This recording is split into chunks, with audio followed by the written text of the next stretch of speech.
படிக்கிற வயசுல அவன் கூட படுத்துட்டு வந்திருக்காடி. ஐயோ என் தலையில கடிச்சிருமால இருக்கடி. எவ்வளவு தைரியமா நீ கர்ப்பமா இருக்கன்னு என்கிட்ட சொல்ற. உன்னை கொன்னா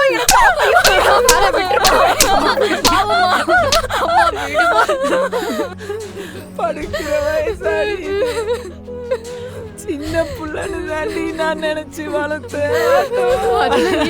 நடந்திருக்காதுமா. என்னன்னு கேட்போமா? எதுவும் பேச மாட்டாடி. ஜனனி ஜனனி ஜனனி எந்திரி. என்னடி ஆச்சு? சொல்லி தொலைடி, அழுவாதடி.